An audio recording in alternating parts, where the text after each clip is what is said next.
right. Well, I will just get started here. I'm going to share my screen and we're just going to kind of go through some of these forms.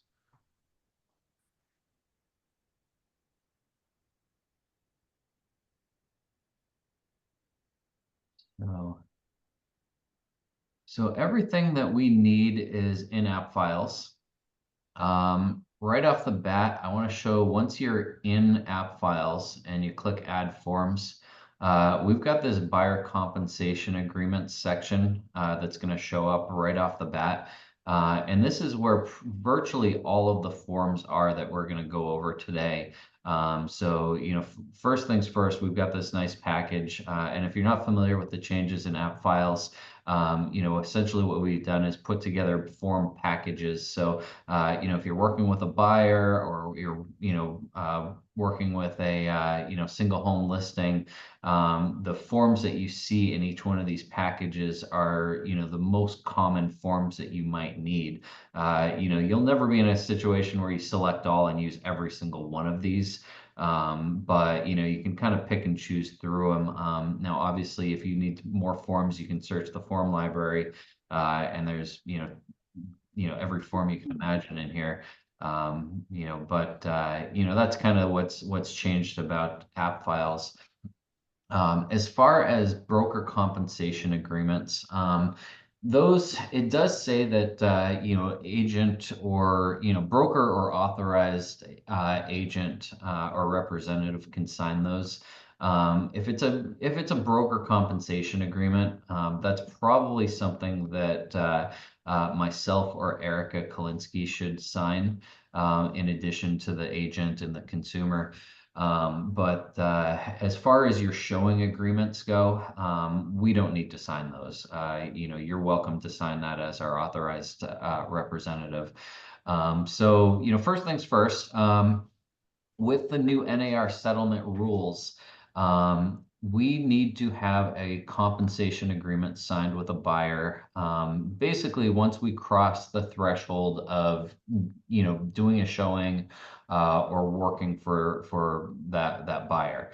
If you're doing an open house and people are walking through the door, you do not need compensation agreements. That's fine. You are there as a representative of the seller. You don't have to do any kind of a compensation agreement with them. Now, if you start, getting into a conversation and things start turning into negotiations, at that point, you might want to consider pulling out one of these documents. But at that point, you are still technically, representing the seller. Now let's say, a buyer contacts you and they want to look at a house that you have listed. In that case, you do need to have a showing agreement or some kind of a compensation agreement in place. That's unfortunately what the Association of Realtors is requesting of us. Now, if obviously it would be your listing in that case, and if you already know that the seller is compensating you to represent the buyer side as well, or work with the buyer side as well, you can probably, just use a real simple pre-touring agreement with that buyer and explain to them that the amount that you've put into that touring agreement equals the same amount that the seller is offering to compensate you to work with the buyer. Therefore, they would not have to owe you anything. What we ultimately want to do is make our buyers feel as comfortable as possible with these documents. Real quick, another little showing, app files tip if you're not familiar with it. When you're adding forms, when you see this little magnifying glass, you can click that and it's going to show you the first page of the document. It gives you a little preview of what document you're looking for. This is a 2-page document. You don't get to see the second one unless you add the form to the file and then start working on it. I've already added these forms into a packet over here. So I'm going to start working on these. The most simple, well, before I go on, does anyone have any questions? I have a quick question. I currently have my own house on the market for sale. So how do I handle that? Well, as you have buyers, if a buyer reaches out to you directly and says, I want to look at your house, then what you would have to do is have them sign some kind of a compensation agreement. So we have three compensation agreements for buyers. We have the pre-touring, which is kind of like, they describe it in kind of dating terms. So, the pre-touring agreement is, hey, first date, we're getting to know each other. The showing agreement is, okay, we're dating. And then the exclusive buyer broker agreement is we're engaged. So, you've got three different tiers, and you can kind of tell the difference between them when you actually open them up. Because, this pre-touring agreement, for example, you can see this is a real short one pager. And it's basically what you would do is when you're meeting with that buyer that's interested in your personal home, you're going to have them, you technically cannot open the door for them until they've signed some kind of a compensation agreement. And believe it or not, this actually goes for vacant land as well. So even though we don't have a door, basically once you cross that threshold onto the property, you're doing a showing. So this, we have to do this for vacant land, really any residential sale. This does not apply towards rentals, and it does not apply towards commercial sales. But it does apply for any residential transaction, condo, single family, vacant land. So, that's basically how you'll have to handle it, as buyers reach out to you on your listing, whether it's your own home or, something you've got listed for someone else, you'll have to have them sign something. Did that answer your question? It did. I would not ask a buyer to pay me compensation, so I know that 1% is the minimum that the brokerage requests. Yep. So how would I handle that then? You can just put a zero right here. Okay. Zero is perfectly fine. Zero Yeah, the by other. thing. So basically, what we want is transparency. So that's the whole goal of this with NAR is that there needs to be transparency with the buyers of what they might owe you.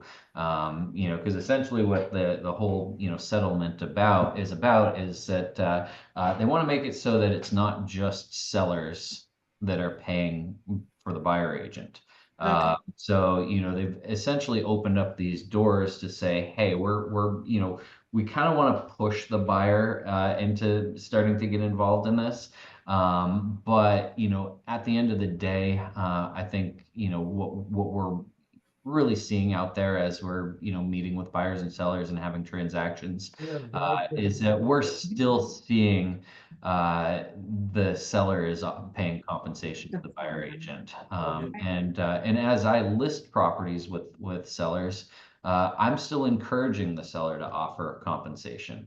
And the primary reason for that is that it works well for the buyers. The buyers are coming to the closing table with an insane amount of closing costs and lending fees, and it's a very expensive transaction for them to now add on another 2 to 3% in their closing costs.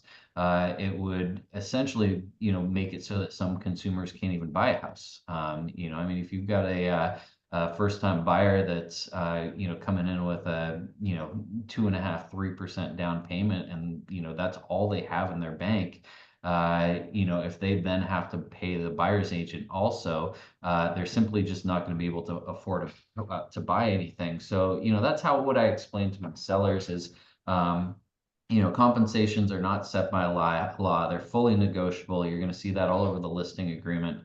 But I suggest to you that you still offer a buyer agent compensation because if you don't, you might be at a strategic disadvantage, versus other sellers. If you've got a buyer that says, I can't afford to pay for a buyer's agent, compensation, Mr. Buyer Agent, don't even show me anything that's not offering a buyer agent compensation. Now all of a sudden, you as a seller, just created a smaller buyer pool for yourself by not offering that compensation. Okay. I always advise, sellers just let's look at the big picture of the sale.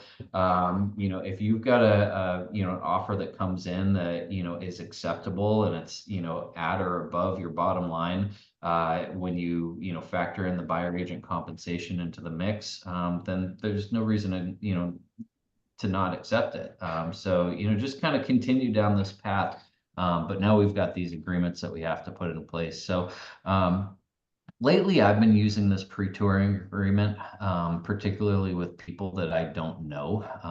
If I get a lot of internet leads from Realtor.com, Zillow, Homes.com. There's no trust in place with those people yet. Of course, I do the best I can over the phone before I meet them, but this is a legally binding contract. So it's a lot to ask a stranger to sign a compensation agreement just so that you can unlock the door and let them in a house.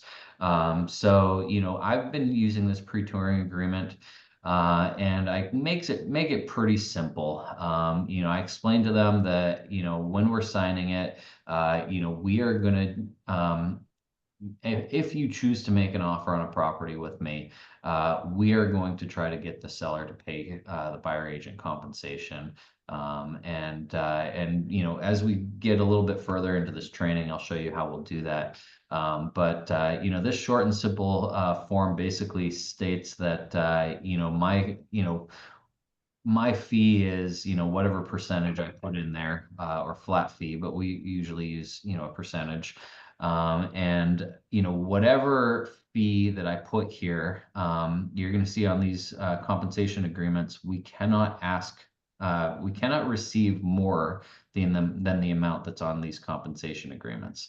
So you don't want to make it too low. If you walk in the door with a 0%, and obviously, Sue, you're in a different circumstance where you're selling your own house. You don't care if you make a buyer agent compensation.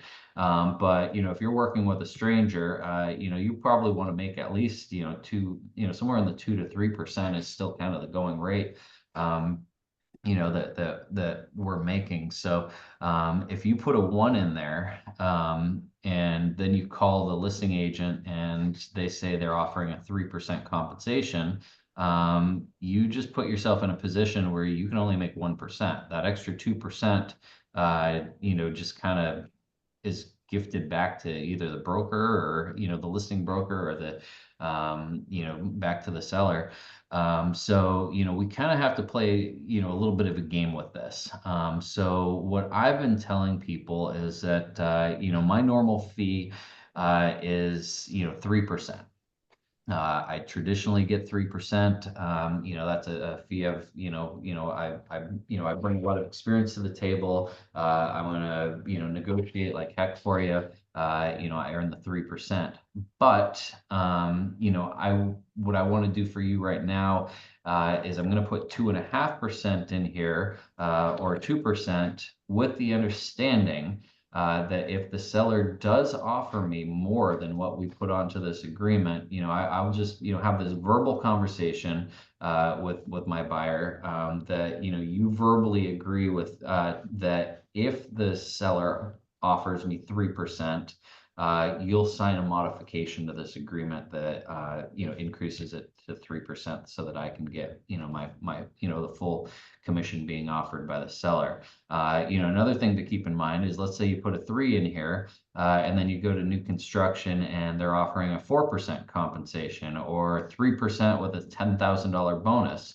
Again, you're in a position where you can't receive more than 3%. I like to stage the conversation up front that, hey, if I'm being offered, additional compensation, I'm going to put the lower number in here right now, just to make you feel comfortable. We have the mutual agreement that you will allow me to receive, a higher compensation if it's being offered. So this is the touring agreement. This is, the concepts that I just went over are going to be the same on all of them. So I would just say, the biggest thing to consider here is just, what you're going to see in bold print on all of these compensation agreements with the buyers, is that we cannot receive more compensation that's written into the agreement. So this is the simple one. I've been using that one a lot. Then the showing agreement is kind of the in-between buyer representation agreement. This one is a little bit more specific to properties. The way this was designed is for you to basically list properties individually. But what I write into these is that, any property shown by agent, either in person or virtually, would be a property that applies to this agreement. So, that way you don't have to list off, you know, 6 properties and then, next showing, you have to have them sign a whole nother one with, 6 more property names. We can just use this one to kind of, blanket cover anything that we've shown them. And so, basically the way this one is written is that, they are obligated to compensate you on anything you've worked with them on, but they are not obligated to, this is not an exclusive buyer agreement. So, if they go look at properties with another agent, that you have not shown them, and they end up, buying that property that you did not show them, then they would not owe you anything. They're only going to be obligated to you on, whatever you have shown them, or whatever specific property is written in there. Hey, Greg, So, I have a question on yes. that first form. Let's say you put 2.5 in there and you have that discussion with the buyer or that you're showing a property to, and Mhm. later on down the road, they renege on their verbal agreement.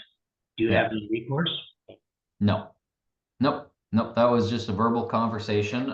So, that's why I would be, obviously, I guess that, there's the old saying, buyers are liars.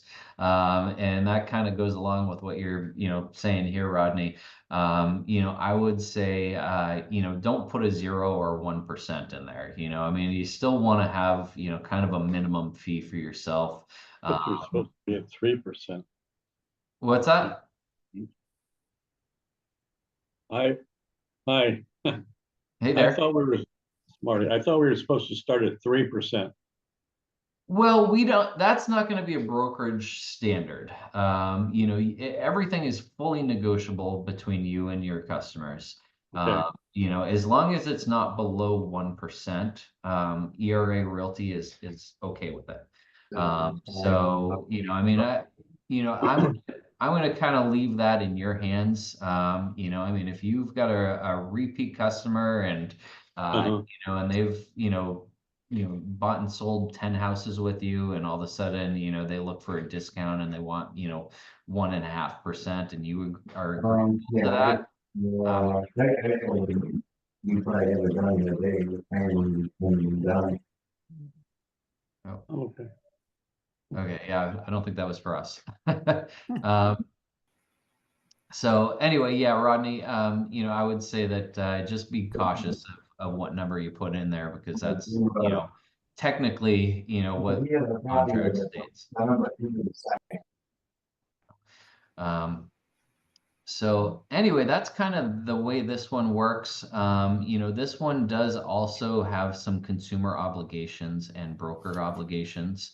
One of the consumer obligations is that they do need to tell, let's say that they, are approached by another agent they know.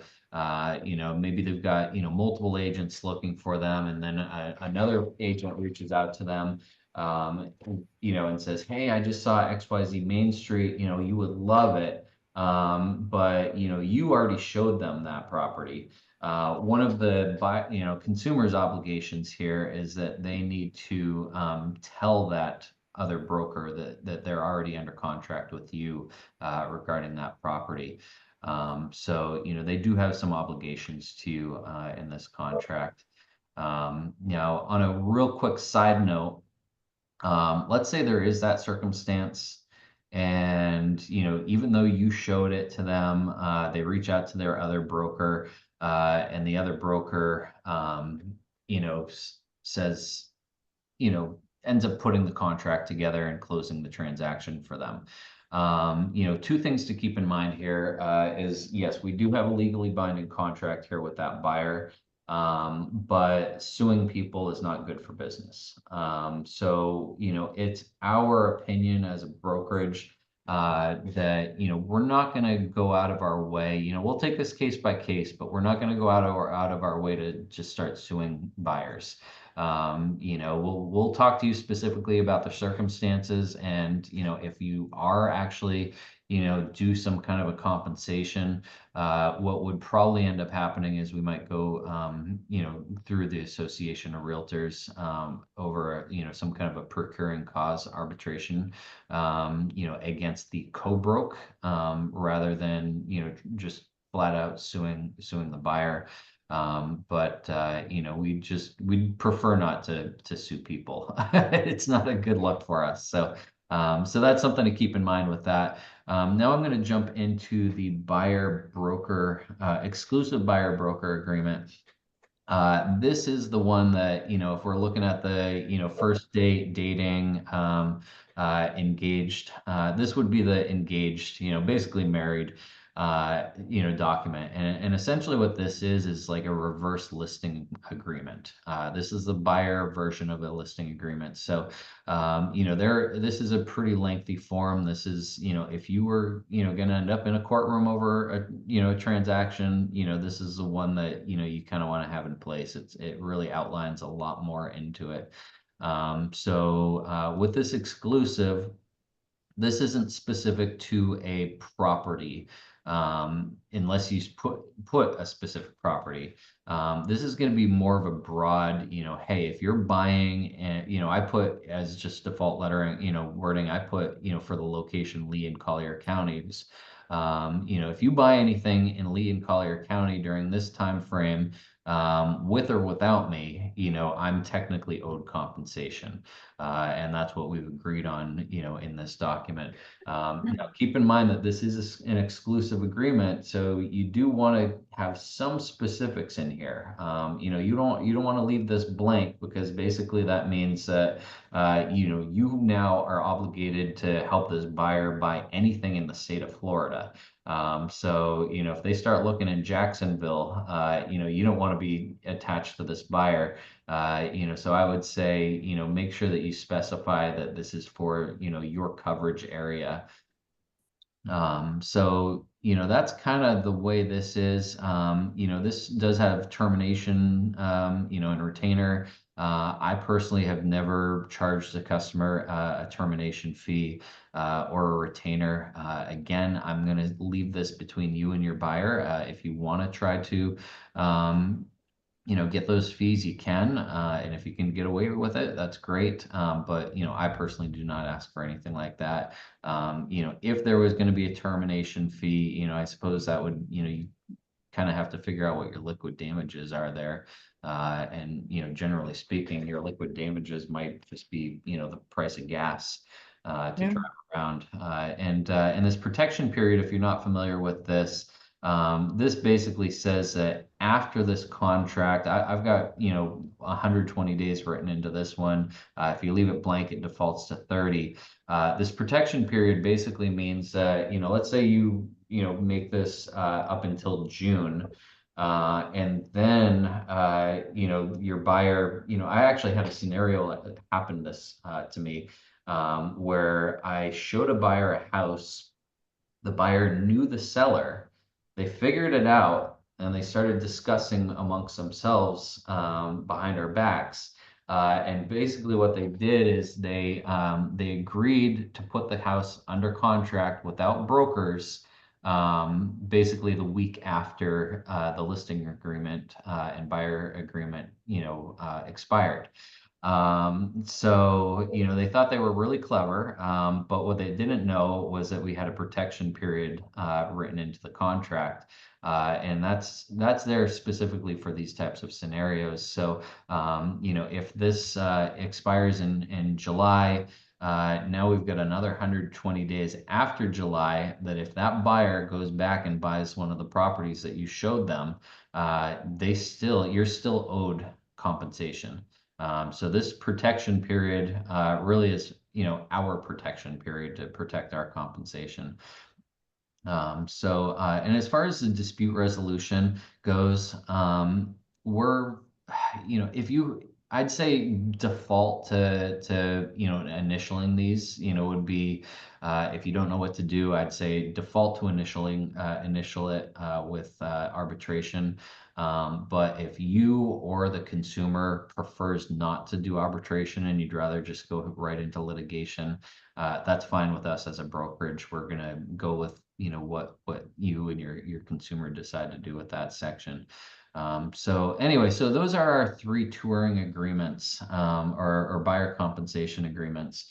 What I kind of want to go over next is the listing agreement changes. Any questions before I switch gears? I'll ask a quick question. So Sure. if you're going to do a showing, we can do showing time, but do you call sometime and ask them if they have a compensation agreement signed by the seller, or do you do anything like that before you? Well, I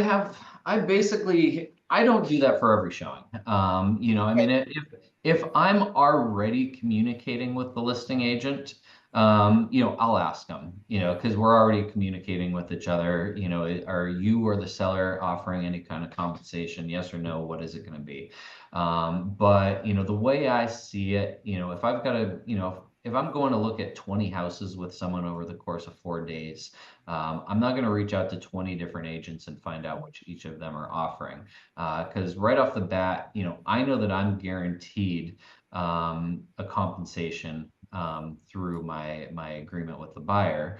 And basically what I've done with the buyer is assured them that we are going to make all efforts to, get the seller to pay for the buyer agent compensation. And that will just be part of the negotiation that really any seller should almost expect, is to, have some kind of a buyer compensation negotiated into the sale. So, the way I see it with my buyers is I'll just tell them, listen, we're gonna submit an offer. It's going to include them paying the compensation.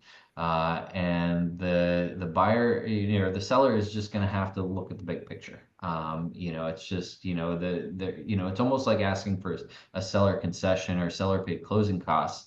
If the offer is, 400,000 and we're asking for, 10,000 and seller paid closing costs, the seller just needs to look at that offer and say, okay, that's a $390,000 offer. Is kind of what my net's going to be on this. And, so the same premise applies towards the buyer agent compensation. Hey, here's an offer, for 400,000, but, we expect you to pay our buyer agent, $10,000. So again, the seller just has to look at the big picture and say, am I willing to accept 390,000 as a net sales price? The other way to look at this would be, let's say the seller says, no, I'm not going to do that. I don't want to pay the buyer agent compensation. Then we could basically, go back to that seller and say, okay, well, now the offer is, 410,000, with a $10,000, contribution towards the buyer agent fee. Now you've got your net 400 that you were looking for. It'd be kind of silly for the seller to say no at that point. They're getting what they were asking for. They're just, they're paying for it. And if they just flat out say, no, I will not pay the buyer agent compensation, and your buyer does not have the money to pay that buyer agent compensation, then, essentially we're just going to say, okay, bye. Thanks anyway. We were giving you the 400, that's what you wanted, but if for some matter of principle, you just absolutely will not pay the compensation, then, we're just gonna continue our search. But I don't think that's gonna happen. A seller, seller's gonna, get the money they want, and they're gonna be fine with paying the compensation. Did that answer that? Yes, and then just so like on the property pre-touring agreement, if I put 2% in there and then I talk with the listing agent and they have like 2.5 in there, I only really get 2, right? That's right. Yeah, so what you're gonna wanna do is, this is another form we haven't opened yet. This is the modification. And basically what we can do is, modify, the amount that we wrote into that agreement. We can change that up to the 2.5%. So, your compensation agreement with the buyer said 2%. The listing agent saying I'm paying, 3%. We can just, click this, change, and, put it, upgrade it to the 3%. Okay. And these documents are between us and the buyer. The seller and the listing agent, are not privileged to see these documents. These are contracts between, the brokerage and the buyer, and we don't have to share this with any buyer's agent or listing agent that might ask you for it. It's they're not entitled to this, just like we're not entitled to see their listing agreement with their seller. It's confidential information. Okay. Hey, Greg, Yes. I have 2 quick questions. If I'm having an open house with an ERA listing and I have a customer come through and then they say, we'll write an offer, am I using the pre-touring agreement first before I make the sales contract with them? Yeah, at that point, you're just at an open house and they tell you, okay, we want to offer, X amount of dollars. Right. At that point, we just immediately switched gears. Now all of a sudden we're not in an open house, mindset. Now we're in negotiation mode. So, at that point, I would say that, we definitely need a buyer agent, a buyer compensation agreement with that consumer. The pre-touring type?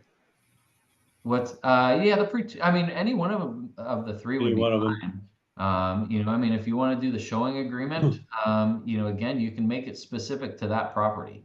Okay. So, Then the other question is, if I have an open house on my own listing and the same situation is, what do I do?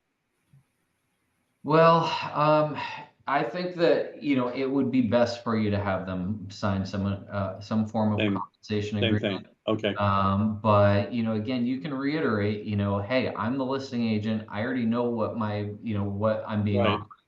offered. Even though I put, 2.5 in there, you're not going to owe me anything. Right. The seller has already agreed to pay me for this. I So, guess we're my doing- question is, does one of those pre-touring things have to be signed or any of those type if it's my own listing, I'm on my own open house? Or you just go forward with a contract? Yeah, I would say just have them sign it when you give them the contract to sign. I got you. Okay. You can kind of group that together in Okay. one packet. But again, if it's just, if it's just someone walking through the door looking at the house, during an open house, you don't need any signatures on anything. Correct. It's not until you cross the threshold of turning this into a business relationship. Okay. I say that's the threshold, is once we're creating a business relationship, and you're in a position where you might now start, having, compensation owed to you in the near future, Okay. that's the time to get it signed. Now, another time that you don't need a compensation agreement filled out is, let's say you are, you get a call from someone, and they want you to help them search for property.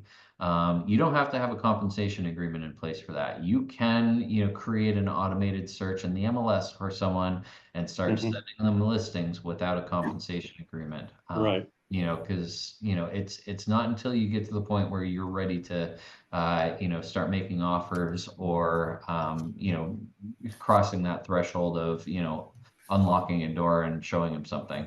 You know, and as far as the, this agreement goes, um,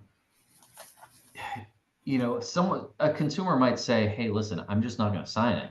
I'm not going to sign a compensation agreement with you. What I would do at that point is maybe pull up a Q&A link online from the Association of Realtors that just kind of educates the consumer of what happened with the NAR settlement, and basically explain to them that, whether you're talking to me or any one of the other 20,000 realtors in Southwest Florida, all of us are required to get you to sign a compensation agreement before we can open that door. It's not just me or company policy. I'm not picking on you. Any agent you contact is going to require you to do this if they're a realtor. And I would also be cautious about your wording. Don't call it a law. It's not a state law. This is strictly a National Association of Realtors rule. You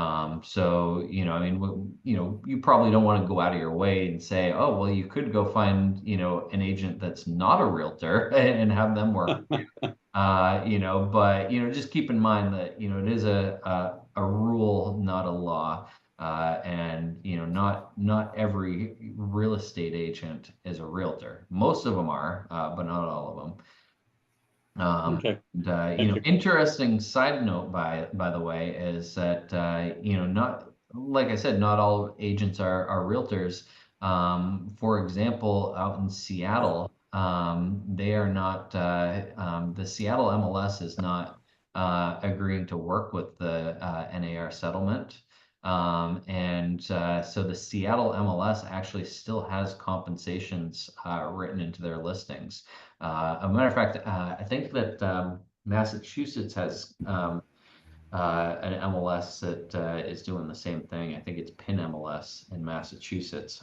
They're basically giving brokers the option because they're not owned by the Association of Realtors. So they're basically saying if you would prefer to still have compensations represented in our MLS, we can. But I'm getting a little sidetracked there. I know some of us are licensed in other states, so fun little fact there. But in Florida, in our local MLS, we are not allowed to have compensation offerings in the MLS.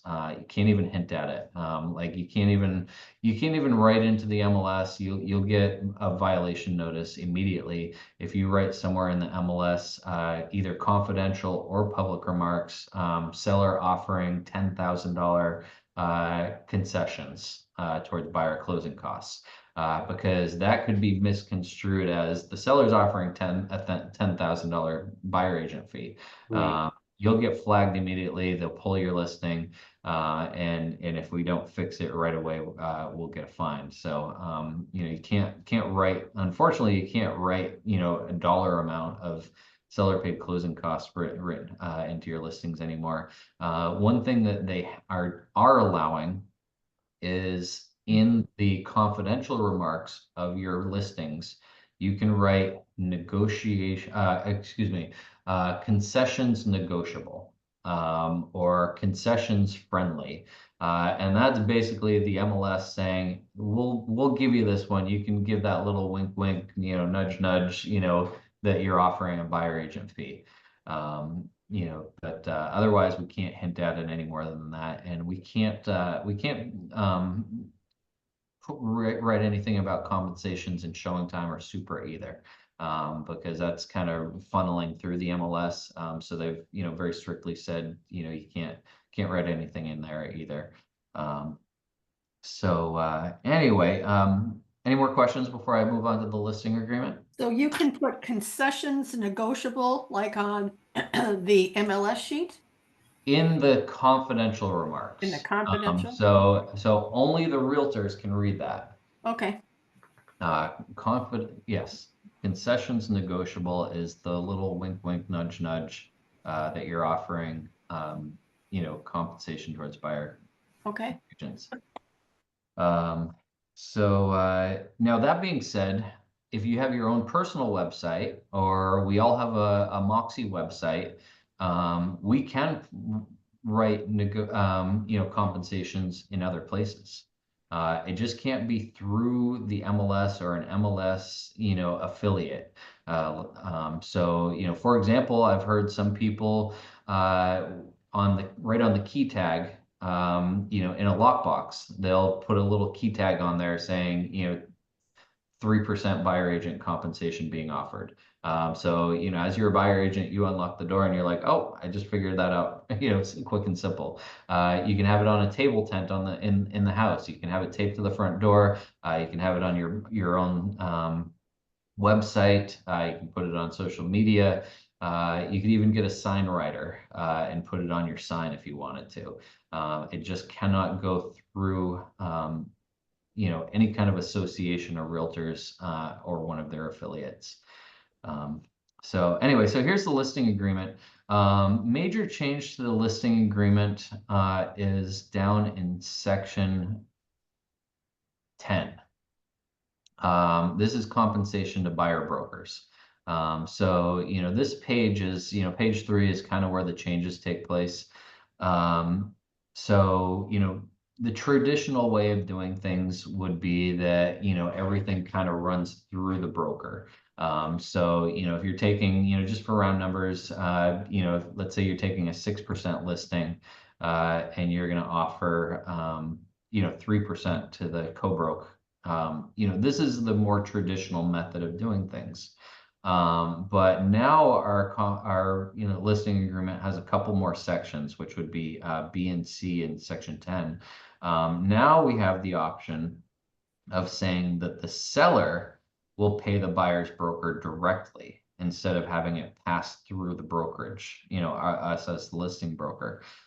So let's say that we're still in that same situation where, there's a 3% compensation being offered to the buyer broker, but instead of going through the brokerage, the seller is going to pay them directly. What we want to do now is we want to put the 3% down here that the seller is being, offering to the buyer broker. But now we need to reduce this fee up here to 3, because now the seller is paying the broker, buyer's broker directly. So really, this is our compensation right here as a buyer, listing agent.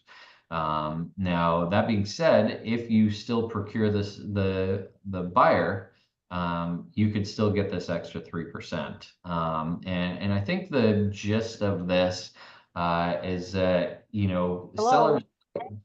I just put it into your app file. Sellers might think that they have a little more control over the negotiation of the compensation if they put it in here, where the seller's paying them, the buyer broker directly. There's not really much control over the compensation being offered if it's passing through us. Because that's already been negotiated. We already negotiated with the seller that the seller is going to pay the buyer's broker 3%. Now another option we have here is now we have no compensation being offered to buyer's broker at all. That's a new one altogether. And just because this box is checked doesn't mean that the seller can still offer compensation. Basically, what this is saying is that if a buyer's broker contacts you, and one of these two is checked, you're going to specifically say, we, the brokerage, are offering 3%. If this one's checked, the seller is offering 3%. If this one is checked, the seller, no compensation is being offered to buyer broker. But if I heard that as a buyer's agent, I would still submit an offer with the seller paying compensation. This is not going to deter me from submitting an offer on a property. Because again, sellers like options, whether they think they do or not. If you are in that situation where the seller's asking for $400,000 and they're not offering compensation, and you submit a $410,000 offer with $10,000 being paid by the seller to the buyer's broker, the seller's still going to get that $400,000 net. It would be very short-sighted of the seller not to accept it, just out of the premise and the principle of saying, I already told you I'm not paying, compensation. Most likely they're not going to do that. They're probably going to, accept the offer. So, that's kind of how what the changes are on the listing agreement. Another big change, well, I wouldn't say big, but something that we're kind of seeing all over the place on these agreements, and of course I don't see it now, but somewhere written in here is going to say that compensations are not set by law and they're fully negotiable. That's a big thing that was part of the settlement, that they wanted us to have that written into everything. Does that statement make sense? Yes. Is it a change in the way we transact? No, it's not different in any way. Negotiations were always negotiable, and they were never set by law. So, it's just a little blurb that they want us, that's written in there now. I know it's in here somewhere. It used to be in bold print. They must not have it in bold anymore, but oh, here we go. Compensations to buyer brokers. Brokers' commissions are not set by law and are fully negotiable. So yeah, that's written into all of the listing agreements. Any questions on the listing agreement?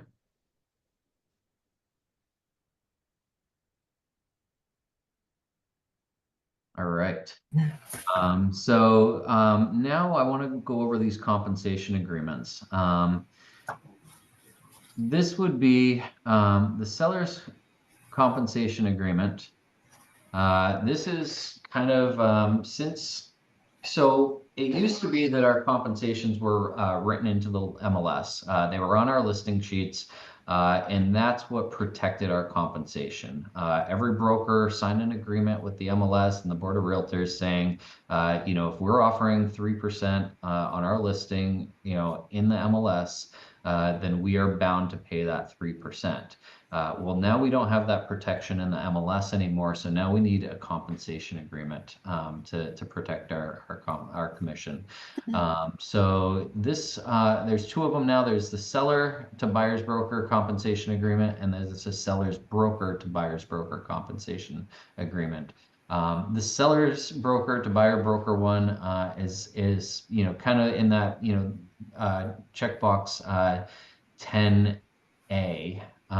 That's our more traditional model of basically the sellers, we're going to put 3% as our full brokerage compensation. Then we put 3% in 10A, saying that we're going to pay the co-broke out of our 6%, 3%. So as you're doing your listing agreement, you might want to actually just pre-fill this out. As you're doing your listing. You cannot upload this into the MLS because the MLS does not allow any reference to compensations in supplements or uploads or anywhere. But this is something that you can just kind of have already filled out and signed and just ready and waiting for the offer to come in. I've seen some agents just create like a Google Drive or a Dropbox account, and they just, drop all these compensation agreements in there. That way they're readily available. But, this is something that, you're going to have the buyer broker sign to confirm that they're getting their 3%.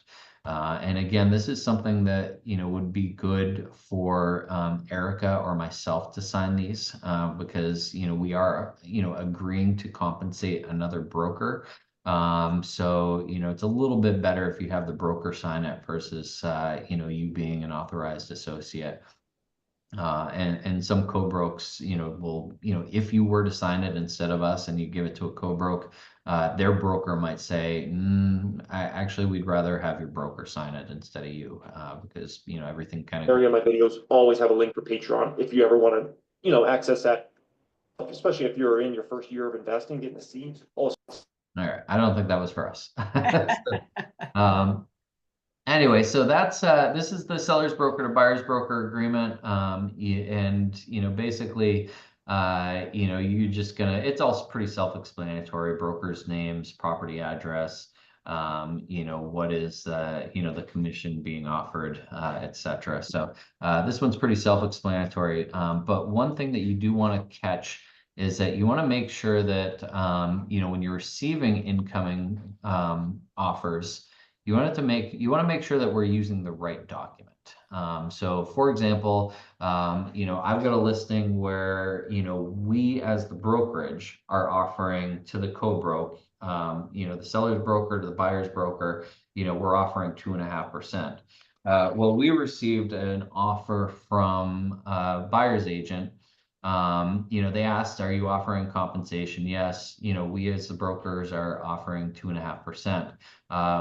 Well, he ended up submitting the seller to buyer's broker compensation agreement and put that 2.5%, which was incorrect. We have to make sure that we're using the right compensation agreement. So here's the seller's broker to buyer's broker agreement.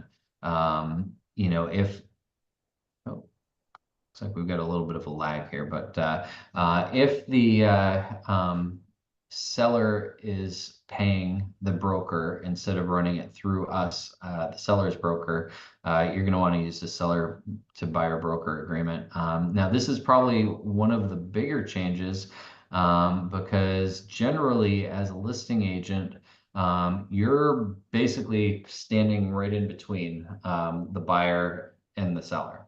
We're the ones, having the seller sign things. We're the ones that have the agreements with the seller. Now all of a sudden the buyer's broker is going to have a binding contract with the seller directly in the form of this compensation agreement. So I'm not sure why I can't click on that. I'm going to just refresh my page here. What would really be the benefit of having the seller pay the commission rather than the broker pay the commission?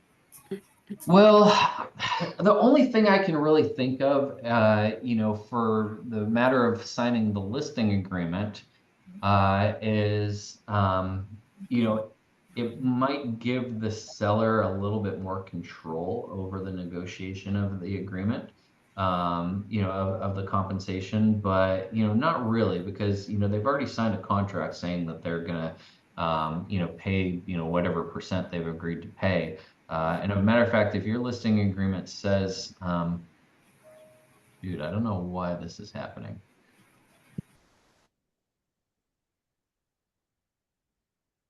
I don't really follow the advantage of it, to be honest with you. Okay. My traditional model is still to have it run through the listing broker. Now there are going to be certain instances where, okay, this is saying no internet. If I lose you, I will be back in just a moment. It's weird that the Zoom call is still working. Oh, here we go. All right, we're back. So here's the seller to buyer's broker agreement. Basically looks very similar to the seller's broker to buyer's broker, only we're changing some party names.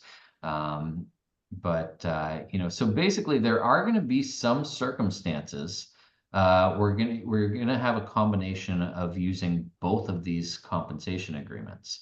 So let's say you have a compensation agreement with your buyer for 3%, and the listing broker says, "Hey, we're offering 2.5%."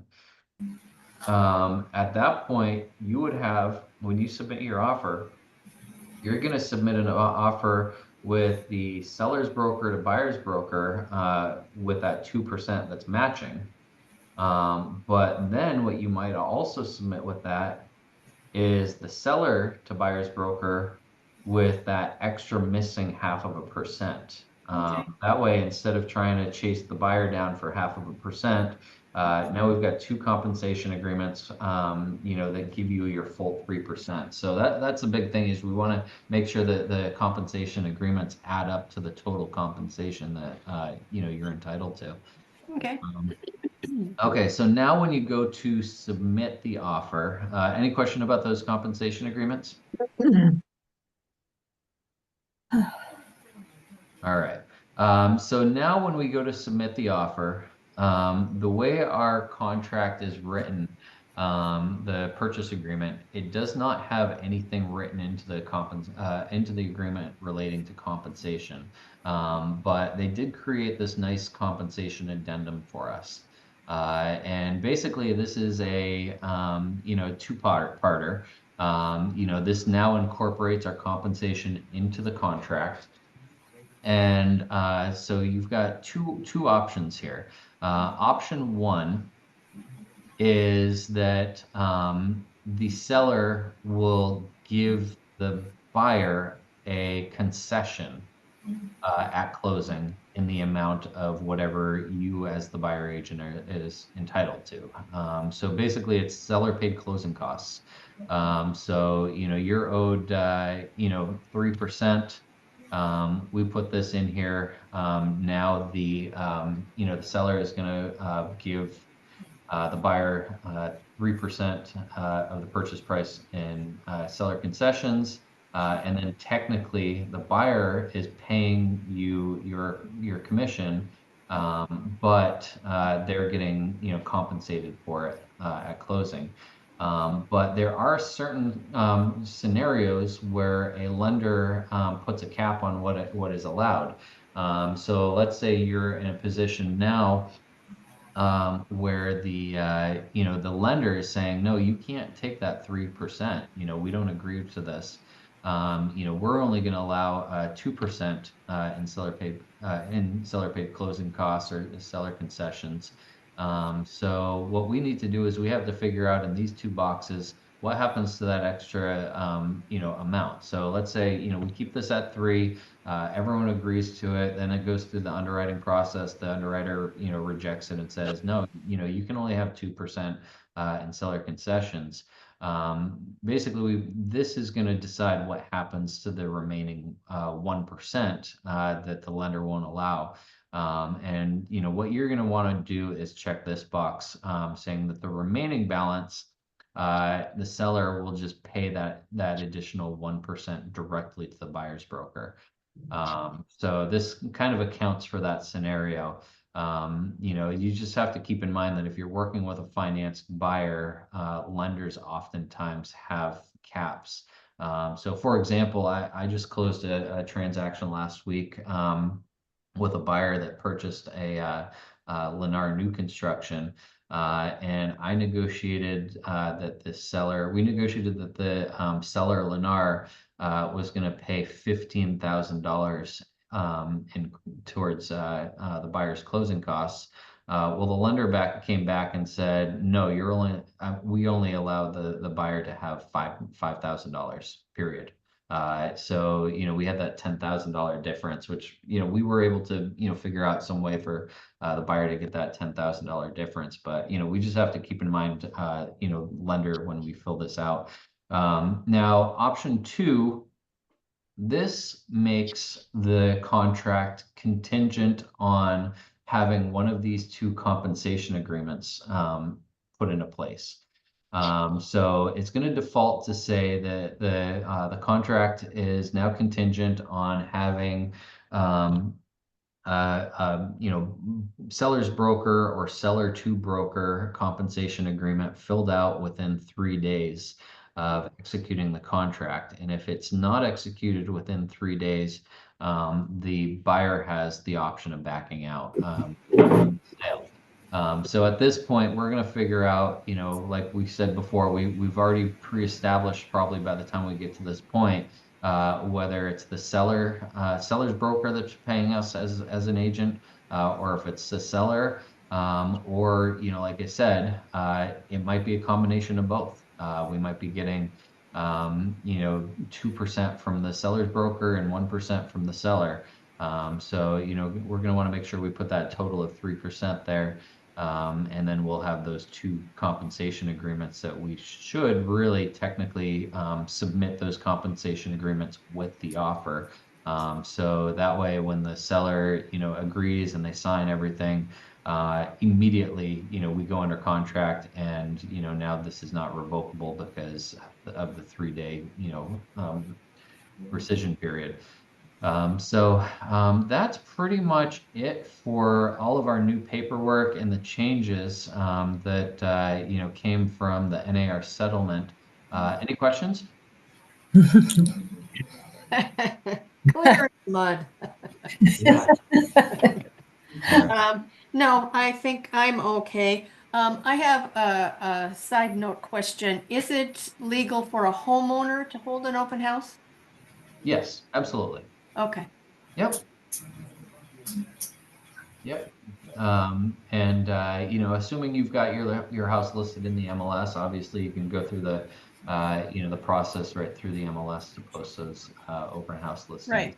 Okay, Obviously just, keep in mind as, you represent yourself, you have to make sure that you make buyers aware that you're, the owner and a licensed agent.